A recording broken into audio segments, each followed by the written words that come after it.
আসসালামু আলাইকুম ভাই। ওয়ালাইকুম আসসালাম। আপনার কাছে কি কি সার আছে এবং কি কি সার দিয়ে আপনি মিক্সচার করেন? আমার কাছে কি কি সার আছে, আমার সারগুলোর সাথে পরিচয় হয় প্রথম। এগুলো হচ্ছে শিংকুচি, মোটা দানাটা, এটা টাইকো কম্পোস্ট জৈব সার, এটাও আর এক কোম্পানির একটা টাইকো সার। এটা হলো চামড়ার গুঁড়া, লেদার ডাস্ট, এটা হাড়ের গুঁড়া, পাম খোল, এটা তামাকের গুঁড়ো, এটা সর্ষের খোলের গুঁড়ো, এটা বাদাম খোল, এটা শামুক, এটা ডিমের গুঁড়ো, এটা নিমের খোল, এটা চারামাটি ভার্মি কম্পোস্ট, এটা ঝিনুক, এটা কোকোপিট শুকনা না, একবারে শুকনা।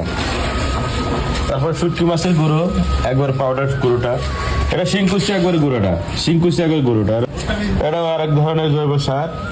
আমরা যে সারগুলো দেখালাম, আমার কাছে এই সারগুলো আমি 20-22 প্রকারের সার দিয়ে একটা মিক্স সার করি, যেটা ছাদ বাগান, নার্সারি, বিভিন্ন মাঠ বাগানের জন্য খুবই অত্যন্ত একটা গুরুত্বপূর্ণ একটা প্রোডাক্ট আমি তৈরি করি। তো লাস্টে আমি কিন্তু যে টাইকোডার্মা পাউডার দিয়ে ছত্রাকনাশক, এটা দিয়ে কিন্তু আমি মিক্সটা করি। তো আমি মিক্স করাটা আপনাকে দেখাচ্ছি যে কিভাবে আমি আমার রকম সার দিয়ে আমি এই মিক্সারটা করি। এছাড়াও আপনারা কিন্তু সব সারই কিন্তু আপনারা খুচরা পাইকারি নিতে পারবেন, এক্সট্রা যে যতখানি লাগে, হাড় গুঁড়ো বলেন, ডিম খোল, বাদা খোল, যেটাই বলেন আপনারা এক্সট্রাও নিতে পারবেন। যে মিক্সারটা করতেছি, মিক্সারটা দেখাচ্ছি সরাসরি। এটা এখানে টাইকো জৈব সার কিন্তু আমি ঢাল দিচ্ছি, ঠিক করছি, সরাই দাও। দেখেন আমি দিচ্ছি, তারপরে লেদার ডাস্ট,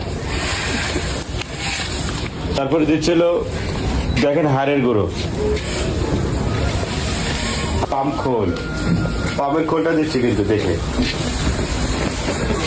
তারপরে দিচ্ছি হলো তামাকের গুঁড়োটো, তারপরে দিচ্ছি সর্ষের খোল, তারপরে দিচ্ছিল বাদাম খোল,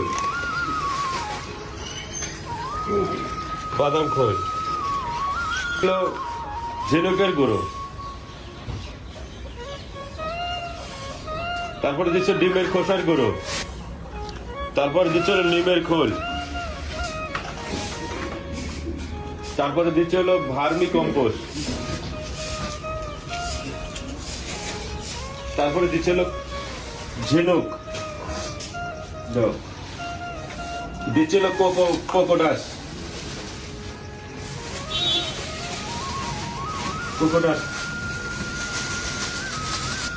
শিংকুচি গুঁড়োটা দিচ্ছি।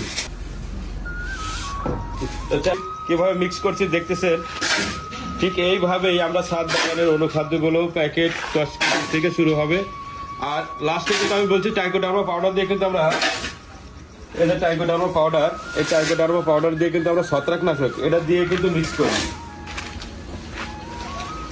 এটা দেখা যাচ্ছে যে আমি যেহেতু 100 কেজির মতন মিক্স করছি, 100 কেজির মধ্যে 100 গ্রাম কিন্তু যথেষ্ট, 100 গ্রামই যথেষ্ট। এই দেখেন আমাদের হলো মিক্সারটা, তো মিক্সারটা কালার দেখেন ঠিক এরকম হবে। আপনারা যদি ল্যাবরেটরি করে যদি কেউ চেক করে যদি দেখেন যে আমি 20 প্রকারের সার মিক্স করে আমি দেই নাই, তাহলে আপনারা যা নেবেন তার ডবল আমি জরিমানা দেব। তো সার পাওয়ার জন্য আমার স্ক্রিনে দেওয়া নাম্বারে যোগাযোগ করবেন। খুচরা পাইকারি আপনারা কিন্তু আলাদা আলাদা সার নিতে পারবেন। আর আমাদের স্ক্রিনে দেওয়া নাম্বারে যোগাযোগ করবেন, অবশ্যই আমাদের কাছ থেকে নেবেন, কারণ এই সারগুলা আমার কাছে অরিজিনাল ভাবে পাইকারি দামে পাবেন আপনি এই মিক্সারটা। তো ভালো থাকবেন সবাই, ধন্যবাদ।